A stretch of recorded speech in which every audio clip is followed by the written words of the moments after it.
સેવાયજ્ઞ સમિતિ ભરૂચ દ્વારા શ્રી સત્યનારાયણ દેવની કથા યોજવામાં આવી। નિરાધાર, દિવ્યાંગ તેમજ બીમાર લોકો માટે સેવાયજ્ઞ સમિતિ દ્વારા શ્રી સત્યનારાયણ દેવની કથા યોજવામાં આવી હતી।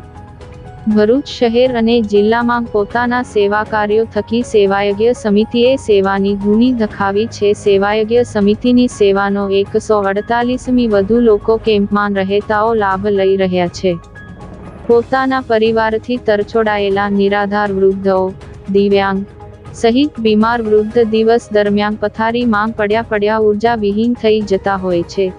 સેવાયજ્ઞ સમિતિના કેમ્પસમાં રહેતા નિરાધાર, અશક્ત અને બીમાર લોકોમાં પોઝિટિવ ઉર્જા સંચારિત થાય તેવા ઉમદા ઉદ્દેશ્ય સાથે સેવાયજ્ઞ સમિતિ દ્વારા કેમ્પસમાં જ શ્રી સત્યનારાયણ દેવની કથાનું આયોજન કરવામાં આવ્યું હતું, જેમાં સેવાયજ્ઞ સમિતિના સંચાલક રાકેશભાઈ ભટ્ટ, સેવાયજ્ઞ સમિતિની ટીમ, કેમ્પસમાં રહેતા લોકોએ કથાનો લાભ લીધો હતો।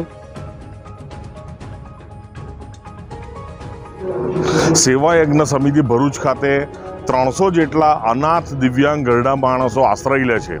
હવે એ લોકોને આખો દિવસ સૂઈ રહેવાનું હોય છે, દવાઓ લેવી પડતી હોય છે, તો અમે એમના સ્વાસ્થ્યમાં સ્પિરિચ્યુઅલ એનર્જીનો સંચાર થાય એ અર્થે અમે વર્ષો વર્ષ અલગ અલગ ઉત્સવો ઉજવીએ છીએ, જેના ભાગરૂપે આજે સત્યનારાયણ કથાનું આયોજન કરેલું છે। અને એમાં અમે જે લોકો ખાટલામાંથી નથી સૂઈ શકતા એને ખાટલા સાથે રિવોલ્વિંગ એમને જે કંઈ કે ખાટલા છે તે ઉપરાંત અમે વ્હીલચેર સાથે અને ઘણા લોકોને એમના વોકિંગ સ્ટિક સાથે અહીંયા લાવી અને સત્યનારાયણની કથામાં લગભગ અમે 21 યજમાનોને એમાંથી બેસાડેલા છે અને એ લોકોને આજે એમના આ કથાનો લાભ મળેલો છે। અને એવી રીતે અલગ અલગ ઉત્સવોમાં અલગ અલગ અમે લોકોને બેસાડીએ છીએ।